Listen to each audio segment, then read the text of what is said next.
우리가 지금 지구촌에 살고 있습니다. 지구가 이제는 촌입니다, 촌. 왜냐하면 저 지구 반대편에 일어난 일들을 스마트폰으로 유튜브를 통해서나 이런 뉴스 통해서 금방 알게 되잖아요. 정말 촌에 살면서 옆집에 이웃에 일어난 일들을 금방금방 알듯이 그런 시대에 살고 있고요. 그런데 이 지구촌이 여러 가지 징조들로 인하여 종말이 가까웠다 하는 것을 아주 그 종말의 징조들이 뚜렷하고 또 우리가 피부로 느끼고 있습니다. 이런 말들을 한번 들어보십시오. 광우병, 사스, 쓰나미, 녹조현상, 적조현상, 생태계 파괴, 지구온난화, 공해, 오존층 파괴, 산성비, 수질오염, 핵폭탄, 수소탄, 중성자탄, 신경탄, 대량 학살 무기, 레이저 무기, 인구 폭발, 아마겟돈 전쟁, 지진, 해일, 기근, 전염병, 도덕적 철학, 소돔과 고모라, 동성연애, 마약, 폭탄 테러, 이단 출현, 사탄, 적그리스도, 대환란. 어때요? 이런 말 들으니까 어떻습니까? 별로? 그런데 많이 들어봤죠, 그죠? 언론을 통해서도 많이 듣건데 이러한 이 일들, 사건들, 이런 용어들, 이런 것들이 결국은 지구 종말에 영향을 미치고 있다. 그래서 1947년에 아인슈타인을 중심으로 해가지고 미국의 핵물리학자들이 만든 시계가 있습니다. 이게 돔스데이라 그러죠. 돔스데이 시계인데 그 시계가 가르치는 지구 종말의 시간까지 얼마나 남았는가? 얼마나 남았을 것 같아요? 90초 남았다고 합니다. 24시간 가운데 90초. 90분도 아니고 9분도 아니고. 즉 말하자면 우리가 살아가는 세상이 거의 끝자락에 그래서 끝에 왔다. 그런 이야기죠. 그래서 지금 전쟁이 일어나고 있는 두 나라의 전쟁은 단순하게 두 나라의 전쟁으로만 끝나지가 않고 그게 지구 종말의 전쟁으로 특별히 핵전쟁으로 나가지 않을까라고 노심초사 다들 마음 졸이고 있지요. 그런 전쟁을 일으키지 않도록 이 정략 핵무기 한 발만 떨어뜨려도 순식간에 10만 명이 죽게 되는데 러시아와 우크라이나 전쟁, 이스라엘과 팔레스타인 이 전쟁은 계시록에 나오는 20장에 나오는 곡과 마곡, 곡과 마곡은 이 러시아 지역입니다. 구소련 지역에 있고 그곳에 지금 전쟁이 있고 또 지구의 배꼽이라는 이스라엘과 팔레스타인 전쟁에 지금 이 서방 나라들하고 또 이 동방의 나라들이 막 특별히 이런 이슬람을 믿는 중동 나라들하고 아주 대치가 되어 있는 가운데 공산주의 세력이 거기까지 붙어 있는 이런 가운데에 참 어려워서 그래서 지금 해결되기가 참 어렵고 이러한 것을 세대주의자들은 해석을 하기를 아마겟돈 전쟁이다. 즉 지구 종말이 다가왔다라고 그렇게들 해석도 하기도 합니다. 이런 시대에 살아갈 때에 개인의 종말도 다가오고 우주의 종말도 다가오고 지구촌에 살고 있는 이 지구도 종말에 다가오고 있구나 하는 것을 우리가 느끼고 있는데 오늘 우리 그리스도인들은 내 개인의 종말이 언제 올는지 알 수도 없고 우주 종말이 언제나 알 수도 없지만은 언제 종말이 오든지 두려워하지 않고 주님을 믿는 믿음으로 늘 평안한 삶을 살아가야 될 줄로 믿습니다. 두려워하지 마시고 주님을 믿는 믿음으로 행복한 믿음의 여행을 하시고 복된 삶을 살아갈 수 있기를 예수님의 이름으로 축복합니다. 그럼 어떻게 하면 이런 위기 시대에 종말의 때가 가까웠다고 떠드는 사람들도 많고 언론 뉴스를 통해서도 우리가 그런 뉴스를 많이 접하고 있습니다. 지구온난화는 큰 문제죠 지금. 그런데 이런 때를 살아갈지라도 믿음을 지키고 행복한 믿음 여행을 할 수가 있겠습니까? 오늘 읽은 말씀은 일곱 천사가 일곱 대접을 쏟는 재앙, 마지막 재앙에 대한 징조들을 이 사도 요한이 보고 그렇게 기록한 내용이죠. 그래서 9절까지 내용은 이 네 천사가 네 가지 대접의 재앙을 쏟은 것이고 오늘 읽은 말씀에 보면 다섯째 천사가 대접을 짐승의 왕자에 쏟으니까 그 나라가 어두워지고 사람들이 혀를 깨물고 죽습니다. 그리고 죽으면서 하나님을 비방하고 회개하지를 않습니다. 여섯째 천사가 대접을 큰 강 유브라데에 쏟으니까 강들이 마르고 동방에서 왕들, 전쟁이 일어나게 되는 거죠. 왕들이 와서 막 전쟁을 하게 되는 아마겟돈의 전쟁이 일어나는 걸 이야기하고 있고, 일곱째 천사가 대접을 공중에 쏘더니 큰 지진이 일어나고 큰 성 바벨론이 무너지는데, 지진이 일어날 때에 지금까지 보지 못했던 이런 섬들도 사라지게 되고, 그리고 산악들도 사라지는 그런 큰 대지진이 있게 되고, 우박이 떨어지는데 어느 정도 큰 우박이 떨어지는가? 오늘 마지막 절 21절에 보면 그 우박의 무게가 얼마나 된다 그랬습니까? 한 달란트라 그랬는데, 각 주 1 보면 한 달란트는 몇 킬로그램이라 그랬습니까? 60kg. 혹시 몸무게가 60인분이 있습니까? 이거는 우박이 아니라 그냥 바위덩이가 타내더래요. 우박이. 지난번에 부산에 한 며칠 전에 우박이 떨어졌다 해가지고 조그만 우박 떨어졌다고 막 난리를 친 적이 있잖아요. 이 사람 몸체만한 바위덩이들이 막 쏟아져서 큰 재난이 있고, 그런 가운데도 죽어가도 이 재앙을 해서 믿지 않는 자들은 하나님을 비방하고 죽습니다. 자, 여기에서 왜 하나님은 사도 요한에게 이런 환상을 보여주시고 하나님은 천사를 통하여서 온 세상에 재앙을 쏟아붓겠다라고 말씀하고 계십니까? 하나님이 어떤 하나님이시죠? 사랑의 하나님이신 거 믿습니까? 그 사랑의 하나님께서 왜 사람들에게 재앙을 쏟아부어서, 그리고 하늘의 해도 바다도 그리고 강도 물도 마실 수 없게 되고 사람들이 지진으로 우박으로 이렇게 해서 왜 재앙에 그쳐서 전쟁이 나서 다 죽게 만드십니까? 사랑의 하나님이라고 하실 수 있습니까? 그리고 사람들이 죽어가면서 그 고통이 너무 심하죠. 혀를 깨물고 자살하는 걸 말합니다. 너무 괴로우니까. 그렇게 참 비참하게 죽도록 왜 하나님이 그렇게 하시죠? 그리고 오늘 본문 말씀을 통해 어떻게 하면 이 종말의 때가 다가온 이러한 시대를 살아가면서도 내가 믿음을 잃지 않고 믿음을 지키면서 행복한 믿음의 생활을, 행복한 삶을 살아갈 수 있는 길을 알 수 있겠습니까? 하나님께서 일곱 천사를 통하여 일곱 대접의 재앙을 쏟아 부으실 것을 보여주신 것은, 그것은 믿는 자는 구원하여서 영생에 이르게 하시고 불신자는 심판하여 영원한 멸망에 이르게 하시는 하나님이신 것을 알게 하기 위함인 것입니다. 일곱 천사가 일곱 대접을 쏟아 부은 것은 믿는 그리스도인을 심판하는 것이 아니라 불신자들을 심판하는 거예요. 불신자들에게 하나님께서 일곱 인을 떼시면서 이렇게 될 것이다 하는 걸 보여주시고, 또 경고의 나팔, 일곱 나팔 천사를 통해서 나팔을 불면서 회개하라, 돌아오라 경고를 했는데도 안 돌아옵니다. 그러니 이제 마지막에 재앙을 쏟아붓는 것이죠. 그 목적이 뭡니까? 그것은 믿는 자들은 구원하여서 심판에 이르지 아니하고 영생을 얻게 하지만, 믿지 않는 자, 끝까지 회개하지 않고 믿지 않는 불신자들은 하나님이 그들에게 재앙을 쏟아 부어서 심판하여서 영원한 멸망에, 마귀가 들어가야 할 무저갱에 던지시는 분인 것을 말씀하고 있습니다. 첫째 천사가 대접을 땅에 쏟으니까 우상에게 경배하는 자들에게 독한 종기가 납니다.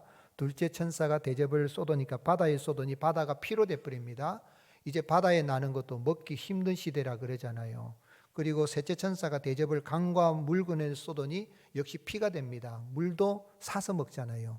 물도 우리가 강과 바다에 가서 그 물 함부로 마실 수가 없는 그러한 것을 이야기한다라고도 할 수 있겠고, 넷째 천사가 대접을 해에 쏟으니까 해가 이렇게 태양이 아주 그냥 이상해서 사람들을 태운다. 지금 태양이 폭발하게 되면 태양 자기장으로 인해서 지구가 어떻게 될란가 하고 말하는 그런 우주과학자들도 있습니다. 다섯째 천사가 그 대접을 짐승의 왕좌에 쏟았습니다. 10절에 또 다섯째 천사가 대접을 짐승의 왕의 자리지요 쏟으니 그 나라가 어두워지며 사람들이 아파서 자기 혀를 깨물었다 그랬어요. 여기 짐승의 왕자는 예수 그리스도를 박해하였던 헤롯, 그리고 당시 로마 제국의 황제를 의미합니다. 뿐만 아니라 동시에 예수 그리스도를 믿지 않고 하나님을 버린 배교한 유대인들, 특별히 유대 종교 지도자들, 서기관과 바리새인 대제사장들을 의미한다고 볼 수도 있고, 이것은 장차 오고 오는 세대 가운데에 불신앙의 세력을 말합니다. 그런데 하나님은 역사 속에서 실제로 헤롯 안디바스, 예수님을 박해하고 사도들을 박해했던 헤롯 안디바스를 하나님이 치셔서 헤롯이 죽을 때 뭐에 먹혀서 죽었습니까? 벌레에 먹혀 죽게 하셨습니다. 또한 초대교회 성도들을 얼마나 박해를 하는데, 네로 황제의 박해는 이루 말할 수가 없습니다. 산채로 불태워 죽이고 사자들의 밥이 되게 찢어서 죽게 만들고, 그래서 피해서 땅에 굴을 팔고 카타콤비에 숨어 있는 그런 참 환난과 핍박을 가했던 네로 황제가, 그도 그 어머니까지도 죽이고 했던, 왕권을 유지하려고 했던 이런 네로 황제를 하나님이 그 왕자의, 짐승의 왕자, 이 보좌에 쏟으니까 어떻게 됐습니까? 31살에 스스로 목숨도 제대로 끊길 두려워하고 있는 하인의 도움을 받아서 스스로 목숨을 끊는 가운데 하나님이 역사 속에서 이렇게 재앙을 쏟아 부으신 것을 말씀하고 계시고, 오고 오는 세대 가운데에 하나님은 반드시 불신앙의 세력들, 세상의 주권자들 가운데 하나님을 대적하는 자들에 대해서는 하나님이 심판하셨고 심판하고 계시며 앞으로도 심판하실 것이며 마지막 때 심판하셔서 그의 백성들은 구원하여서 심판에 이르지 않고 영생에 이르게 하지만, 하나님을 믿지 않는 불신자들은 주님이 심판하셔서 영멸에 던지시는 것입니다.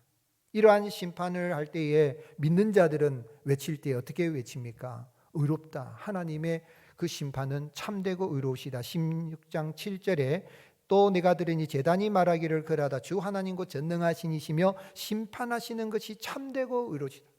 불신자들은, 믿지 않는 사람들은 하나님을 비방하고 대적하고 죽을 때까지 회개하지 않지만은, 그러나 믿는 사람들은 이렇게 심판하지. 하나님이 회개하고 돌아오라 기다리다가 안 돌아오니 마지막 때는 이런 재앙으로 주님이 심판하시는데, 이런 모든 것은 참되시고 의로시다, 옳다라고 그렇게 선언을 하는 것이죠. 여섯째 천사가 대접을 유브라다 강에 쏟습니다. 강이 말라서 동방에서 오는 왕들이 길을 예비되어서 전쟁이 일어납니다. 12절, 또 여섯째 천사가 그 대접을 큰 강 유브라데에 쏟음에 강물이 말라서 동방에서 오는 왕들이 길이 예비되었더라 그랬습니다. 여러분, 세상 나라의 중심은 바벨론이라 할 수 있어요. 바벨론이지만 지금 우리가 살아가는 세상의 타락한 문화, 반문화가 발달되어지게 되고 성문화가 타락하게 되고 이러한 쾌락주의로 가는 건 전부 바벨론 우상 문화입니다. 우상의 산당을 만들고 돌로 나무로 금칠해 가지고 만드는 우상들을 만든 거 전부 바벨론 산당에서 나온 것이지요. 그런 바벨론이 하나님의 심판을 받아서 무너지는데, 이 큰 강 유프라테스 큰 강입니다. 그런데 하나님이 심판 대접을 쏟으니까 그 말라버리니까 바빌론 성은 이렇게 빙 둘러서 강으로 해서 보호를 하겠습니다. 함부로 쳐들어오지 못하도록. 제가 일본에 가서 보니 일본 왕이 있는 그 왕궁에, 그 왕궁을 보호하기 위해서 빙 둘러서 이렇게 강처럼 만들어 놨습니다. 그리고 함부로 못해도 아주 깊이 계곡처럼 만들어 가지고 침략하지 못하도록 그렇게 해놓은 것처럼 바벨론 성도 그렇게 했는데, 그 강이 말라버리니까 막 일어나 가지고 바벨론을 어떻게 했습니까? 이 페르시아가 일어나서 무너뜨리고, 페르시아가 무너니까 그리스가 무너뜨리고, 그리스를 또 로마가 일어나서 무너뜨리는 이런 제국들이 무너지는 이러한 일들을 하나님이 역사 속에서 이루시는데, 특별히 이 여섯 번째 재앙이 쏟아지니까 개구리 같은 새 더러운 영이 나왔다 그랬어요. 개구리 같은 새 더러운 영이 용의 입, 짐승의 입, 거짓 선자 입에서 나온다. 이것은 이 마귀의 사탄의 삼위일체입니다. 용은 사탄이지요. 또한 짐승, 세상의 권력 잡은 이런 헤롯과 같은 또는 네로와 같은 권력, 이런 짐승의 입, 거짓 선지자, 이단들 막 이렇게 우상 숭배하도록 하는 그러한 거짓 선지자들 삼위일체지요. 그런데 하나님의 그 삼위일체, 성부, 성자, 성령 삼위일체의 그런 모형을 따가지고 막 교회를 공격하는데, 이것은 출애굽시 내려진 네 번째 이 재앙인 개구리 재앙하고 연결이 됩니다. 여러분, 어떤 사람들 보니까 방언은 하는데 개구리 방언한 사람이 있어요. 그래서 개굴. 여러분, 방언하도록 개구리 방언하지 마세요. 더러운 방언하도 하나님 주신 방언을 할 수 있어야 돼. 히브리어를 방언하든지 그래야지. 그런데 이 개구리의 영이 들어가면 막 더러운 짓을 하고 대적을 한 하나님을 대적하는 거예요. 그래서 하나님 대적하는데 어떻게 합니까? 이 더러운 영이 귀신의 영입니다. 여러분, 귀신은 실체입니다. 귀신은 상상 속에 있는 거 아닙니다. 내가 꿈자리를 사납게 만들고 나를 힘들게 만들고, 귀신이 실체합니다. 사람들을 막 모아서 이렇게 막 죽게 만드는 그런 귀신의 영이 어떻게 합니까? 이렇게 사람들을 온 천하의 왕들을 막 해서 모아가지고 어디로 모았으면 히브리어로 아마겟돈이라는 곳에 모았다 그랬어요. 아마겟돈이 어디입니까? 그건 히브리어로 아마겟돈, 하르마그돈이라는 머깃도의 산을 가리키는데요. 이곳에 모아서 전능하신 하나님하고 전쟁을 하려고 하는 거야. 하나님의 백성들과 전쟁이 일어나게 되는 거죠. 흔히들 아마겟돈 전쟁을 인류 최후의 전쟁으로 생각하지만은 사실은 먼저 역사 속에 구약의 남유다의 요시야라는 왕이 있습니다. 근데 요시야 왕은 참 의로운 왕이긴 한데 그가 이제 애굽의 바로 느고가 이제 저 북쪽으로 막 쳐들어 올라가려고 할 때 길을 열어라 그런데 길을 내지 않아서 무깃도라는 곳에서 전쟁, 그 무깃도라는 것은 평원입니다. 그런데 그 산도 있어요. 산과 산사이 계곡이 평원 같은 건데 거기 전쟁을 하다가 요시야 왕이 전사를 합니다. 전사하고 난 다음에 요시야의 아들들이 유다의 왕들이 이렇게 등극을 하면서 하나님을 버리고 우상을 섬기고 배교합니다. 그래서 하나님께서 유다 백성들을 어떻게 합니까? 바벨론의 포로로 잡혀가게 하시지요. 바로 그 무깃도 전쟁이 먼저 있었고 역사 속에서도 이러한 전쟁은 지금까지도 있었고 지금도 일어나고 있는 거예요. 세상에 전쟁이 일어나는 것이 그냥 우연이 아니라 하나님께서 하나님의 그 뜻을 이루어서 택한 백성들을 구원하여 영생의 나라로 영원한 그 나라로 인도하기 위해서 하나님이 지금도 그런 일들을 하고 계시고 마지막 때에 세상 나라 주권자들이 하나님을 대적하여 싸우는 것을 상징적으로 말할 때 이 아마겟돈 전쟁이라고 합니다. 초대교회 그리스도인들은 하나님을 대적하는 로마 황제들의 박해를 받았고요. 지금도 하나님을 대적하는 세상의 통치자들은 그리스도인들을 박해를 합니다. 예수님 믿는 사람들을 우습게 합니다. 예수쟁이라고 하고 조종하고 비방하고 하나님을 비방합니다. 그리고 박해를 하는데 그러나 끝내 하나님이 이 6번째 대접의 재앙을 통하여서 보여주신 건 뭐냐면 하나님이 영광 중에 나타나셔서 예수님 믿는 신앙으로 고난받고 세상에서 경제적인 손실을 당하고 수의를 지키는 것 때문에 믿음을 지키는 것 때문에 고난을 당하고 있는 성도들을 위로하고 격려하고 이 아마겟돈 전쟁은 반드시 하나님이 승리하여서 그의 백성들에게 승리를 안겨주는 전쟁의 상징이 되는 것입니다. 아멘이십니까? 그런 은혜를 받으면 이 에베소, 스무나, 버가모, 두아디라, 사대, 빌라델비아, 라오디아 이 교회 성도들이 얼마나 환난과 핍박을 당합니까? 믿음 지키는 것 때문에 어떤 교회는 잘 지켜서 칭찬받기도 하고 어떤 교회는 또 어떻게 유혹을 받아가지고 박해를 받아서 교회 안에 이단도 일어나고 교회 안에 막 싸움이 일어나게 되고 그래도 믿는 믿음을 지켜야 되고 뭐 이런 가운데에 주님으로부터 책망도 받기도 하고 그러면서 또 칭찬도 받기도 하고 책망만 받기도 하는 이런 모습이 있지만은 어떻게 하든 환난과 박해와 또 유혹 가운데 있는 그 성도들에게 낙심하지 마라. 믿는 자들은 반드시 주님이 심판에 이르게 하지 아니하고 구원하여서 영생을 주실 것이며 하나님을 대적하는 자들은 반드시 하나님이 재앙으로 그들에게 갚아주시고 신화해서 영원한 승리를 그리스도인들에게 안겨줄 것이다. 7번째 천사가 17절에 대접을 공중에 소돔에 큰 음성이 성전으로서 보좌로부터 나서 이르되 뭐라고 했습니까? 되었다. 그래서 되었다. 게고넨 되었다는 말은 이게 완료된 거예요. 이제는 무슨 이야기입니까?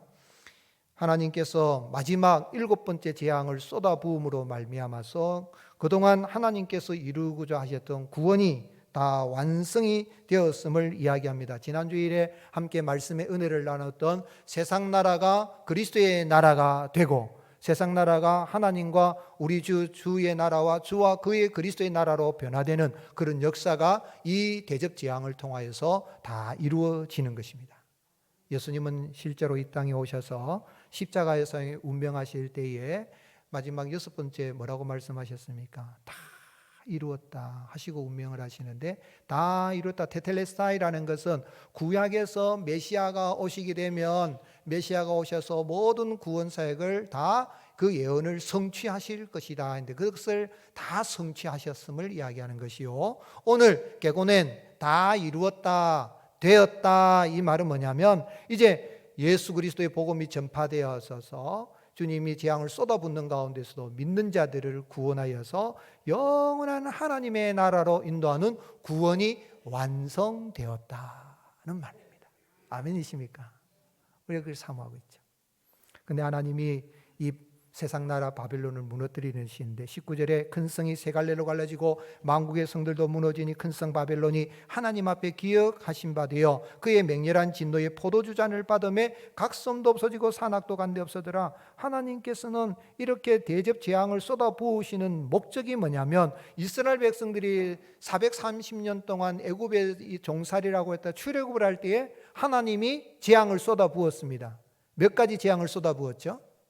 10가지 재앙을 부어 쏟아부었어요. 피, 개구리, 이, 파리, 악질, 독종, 우방, 메뚜기, 흑암, 장자의 죽음에 10가지 재앙을 쏟아 부어서 그의 백성들을 인도하여서 가나안 땅으로 인도하여 들이신 것처럼 하나님께서는 똑같이 7가지 이 재앙을 쏟아붓는 가운데 순서적으로는 똑같이 10가지 재앙 순서대로 하지만은 그러나 그 내용상에 있어서는 주제에 있어서는 같다라고 할 수 있는 것입니다. 같은 내용이라 할 수 있어요. 그래서 이것은 과거에 심판하신 하나님은 지금도 심판을 진행 중에 계시고 마지막 때에 마지막 날에는 영원한 심판으로 불신자들은 심판하시고 재앙을 쏟아부으시고 하나님의 나라를 완성하여서 그의 택한 백성들은 영원한 영생의 나라 하나님의 나라로 인도하여 들이시는 것입니다. 그래서 이걸 가리켜서 따라하시겠습니다. 영원한 출애굽. 아멘이십니까? 예, 영원한 출애굽. 하나님은 소아시아 7교회, 그죠? 이 교회들이 참 박해를 당하는 가운데 있지만 박해하는 자들의 핍박하는 자들의 죄악을 하나님은 다 기억하시고 종말에 마지막에 심판하실 뿐만 아니라 지금도 심판을 진행 중에 있습니다. 그런데 이 세례 소아시아 7교회에 있어서 그들의 모세는 누굽니까? 새로운 모세 예수님이죠. 예수님께서 참으로 박해하는 자들의 불신자들을 다 심판하시고 멸망케 하시고 택한 백성들은 참으로 영원한 하나님의 나라로 인도하여 들이시는 것이죠. 실제로 이스라엘 백성들이 출애굽을 할 때 10가지 재앙을 내릴 때 이스라엘 백성들이 머문 곳에는 10가지 재앙이 임하지를 않습니다. 출애굽기 8장 22절에 보면 고센 땅을 구별하여 그곳에는 파리가 없게 하시고 출애굽기 9장 26절에는 이스라엘 자손들이 있는 그곳 고센 땅에는 뭐가 없었더라? 우박이 없었더라. 하나님은 택한 백성들을 반드시 지키시고 보호하시는 분이십니다. 그래서 7가지 이 재앙은 믿는 자들에게 부어진 것이 아니라 믿지 않는 불신자들, 짐승을 따르고 우상을 숭배하는 회개하지 않는 자들에게 부어진 것이므로 요한계시록을 읽으면서 이런 인나팔 대접의 이 재앙들을 우리가 읽으면서 들을 때에 우리의 마음이 위로를 받고 힘을 얻을 수 있는 은혜가 있을 수 있기를 주님 축복합니다. 왜냐하면 믿는 자들은 하나님의 진노의 심판에 이르지 아니하고 영생, 사망에서 생명의 영생으로 인도함을 받기 때문입니다. 그래서 이스라엘 백성들이 애굽을 떠나는 것이 제1출애굽이라고 한다면 하나님을 대적했던 이스라엘 백성들이 바벨론 포로로 잡혀갔다가 거기서 하나님이 연단시키셔서 다시 70년 만에 돌아오게 되는 그것을 제2출애굽이라고 합니다. 그리고 또한 이런 출애굽의 사건들은 예수님을 믿는 그리스도인들이 큰 성 바벨론 이 세상 나라로부터 주님께서 그의 백성들을 이제 구원하여서 영원한 하나님의 나라로 인도하기 때문에 이것을 영원한 출애굽을 예표하고 있다고 보는 것입니다. 예수님께서 변화산에서 모세와 엘리야를 만나셔서 말씀을 나누신 내용이 있습니다. 모세하고 엘리야 만나서 무슨 대화를 나눴죠? 대화의 내용이 있습니다. 누가복음 9장 30절 문득 두 사람이 예수와 함께 말하니 이는 모세와 엘리야라. 변화산에서 모세 엘리야 나타난 거예요. 영광 중에 나타나서 장차 예수께서 예루살렘에서 뭐 하실 것을 별세하시길. 별세가 뭐죠? 돌아가시는 걸 말해요. 별세인데 헬라어의 이 별세라는 단어가 한번 따라하시겠습니다. 엑소도스. 무슨 뜻이죠? 출애굽. 많이 들어봤죠? 엑소도스. 교회 다니는 사람들은 이 단어는 알아야 돼요. 헬라어지만 엑소도스 출애굽이라는 뜻이에요. 그런데 출애굽이 이 엑소도 예수님 별세라는 헬라어 단어가 엑소도스입니다. 떠난다는 거예요. 떠난다. 애굽을 떠난다. 바벨론을 떠난다. 예수님이 이 땅에 오셔서 떠나실 걸 이야기하는 거예요. 왜 떠나시는 거예요? 새로운 모세가 되셔서 그를 믿는 자들을 애굽에서 바벨론에서 인도하여 영원한 가나안 땅 하나님의 나라로 인도하실 것을 이야기한 겁니다.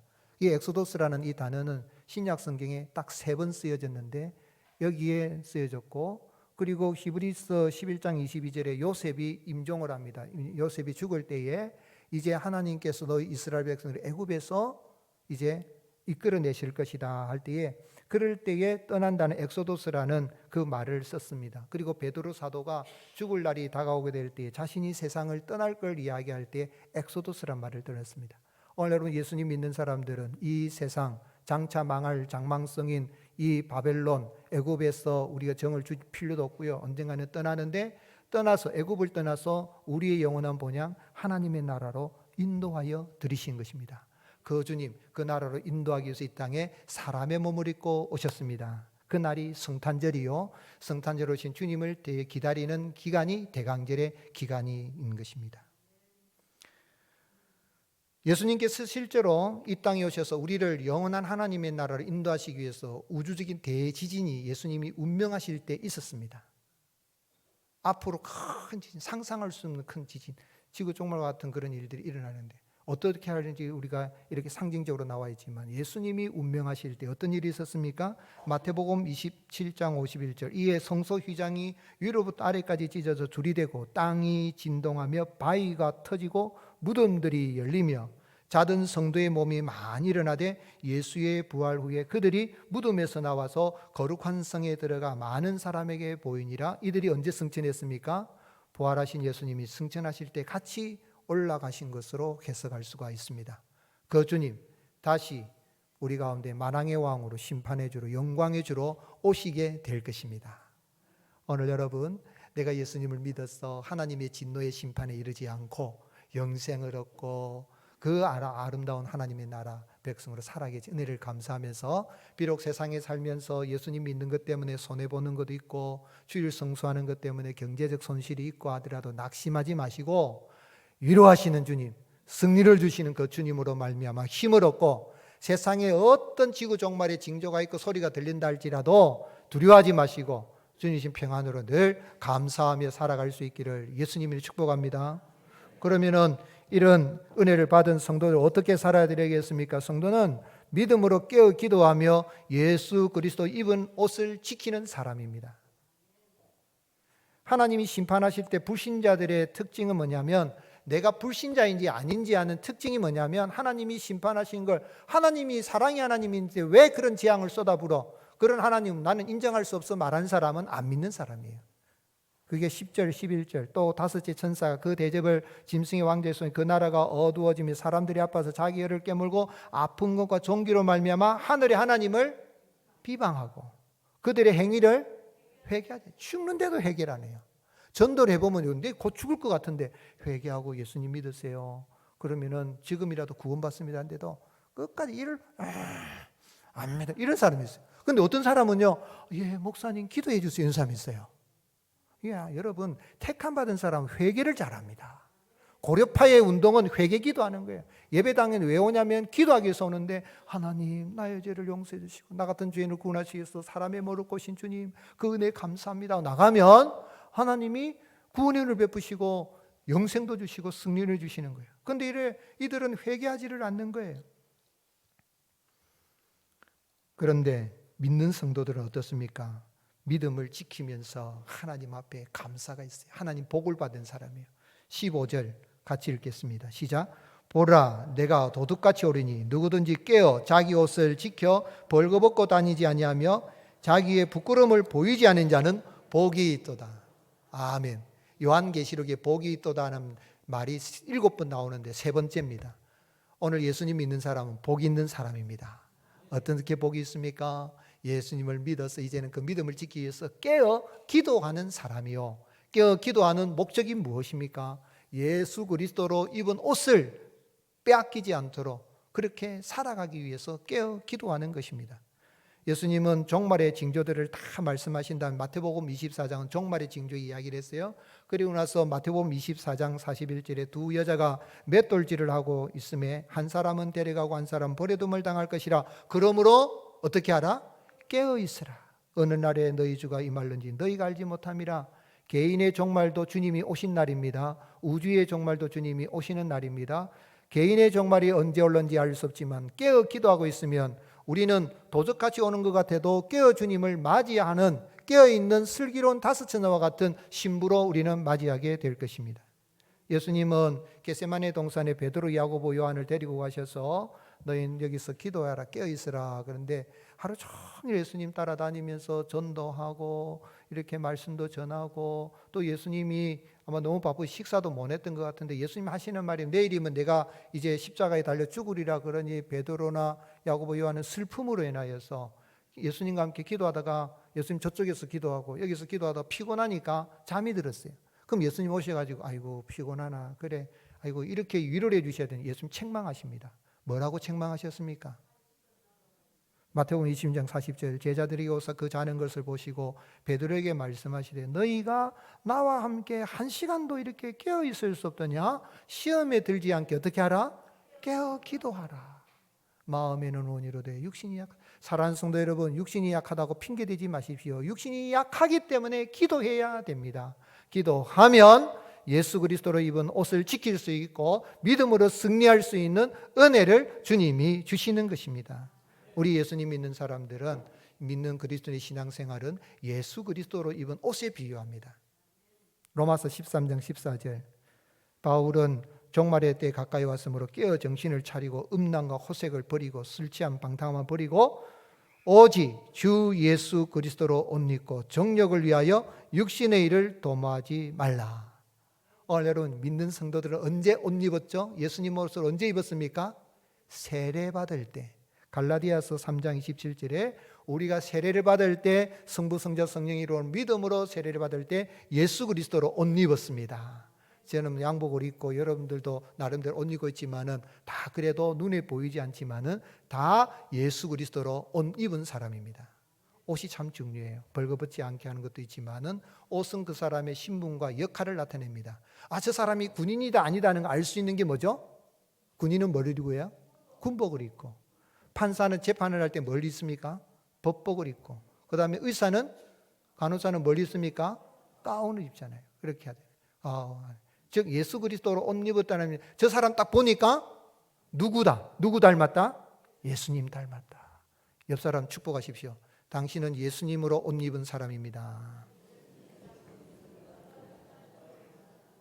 그 이야기는 옆에 있는 형제자매의 모습이 누구처럼 보인다는 말입니까? 예수님처럼 보입니다. 다시 한번 축복하시고, 당신을 보니 예수님 보는 것 같습니다. 아멘이십니까? 그래요. 우리의 삶으로 깨어 예수님으로 예수님처럼 살아가는, 깨어서 거룩한 삶을 살아가는 것이죠. 그래 보니 사람들이, 그래 난 모르겠는데 너 보니까 하나님 살아계신 거 알겠다. 너 보니까 예수님이 계신 거 알겠다. 나 같은 사람도 교회 가도 돼 하는 말이 나오도록 그런 고백이 나오게 하는, 얼마나 이게 복인 겁니다. 예수님에서는 복이지요. 그래서 바울은 부활에 대해서 이야기하면서 고린도전서 15장 33절에 속지 말라. 악한 동무들은 선한 행실을 더럽히나니 깨어 의를 행하고 죄를 짓지 마라. 하나님을 알지 못하는 자가 있기로 내가 너희를 부끄럽게 하기 위하여 말하노라. 깨어서 우리가 의를 행할 이유는 윤리도덕적으로 착하게 해서 구원받은 건 아니지만, 예수님의 십자가 보혈로 죄사함 받았지만 이제는 주님 오실 날을 사모할 때에 깨어 의를 행하고 죄를 멀리하고 주님의 말씀대로, 예수님의 말씀대로 예수님처럼 살아가는 겁니다. 여러분, 예수님 믿고 예수님 말씀대로 사는 게 쉽습니까? 예수님의 말씀을 어기는 게 쉽습니까? 말씀대로 사는 게 쉽습니다. 죄를 지어보세요. 죄 짓고 나면은 내가 누구 미워하고 좀 소리 막 화를 내고 나면 어떻습니까? 아이고 내가 괜히 그랬다 하고 내일 가서 내가 미안하다 해야지 하는 마음이 생깁니까? 안 생깁니까? 그러니까 예수님 말씀대로 사는 게 믿는 사람들이 훨씬 더 쉽습니다. 그래, 예수님 믿는 게 쉽습니까? 어렵습니까? 쉽습니다. 아멘이십니까? 왜요? 우리는 누구로 옷 입었으니까? 예수님으로 옷 입었으니까. 실화라고 합니다. 미국에서는 실화라고 하는데, 고하게 된 쌍둥이 형제가 있었는데 형은 참 신실하고 성장하게 됐는데 동생은 죄악의 길에 헤맸으면 어느 날 피터성이라는 동생이 손에 칼을 들고 형을 찾아와서 형 내가 사람을 죽였어 그러는 거예요. 뒤에 경찰들이 막 찾아오는 겁니다. 그래 이것을 알고 형이 급히 동생의 옷을 벗으라고 자신의 옷을 입혀줬습니다. 피투성이가 된 동생의 옷을 입고 동생에게는 자신을 옷 입히고 칼도 뺏어서 자기가 들고 있었습니다. 경찰이 와서 누구를 잡아갔습니까? 형을 잡아갔습니다. 형은 잡혀가서 재판을 받아서 결국은 사형에 처해졌습니다. 그런데 형이 자기 때문에 죽었다는 생각하고 내가 살인자인데 하면서 동생은 그때부터 형의 옷을 입고 형의 삶을 살았다라고 합니다. 무슨 이야기입니까? 예수님의 피로 구원받은 우리는 누구로 살아가야 되겠습니까? 우리의 맏형 대신 예수님으로 살아가는데 살아갈 수 있는 힘은 깨어 기도할 때 받는 것입니다.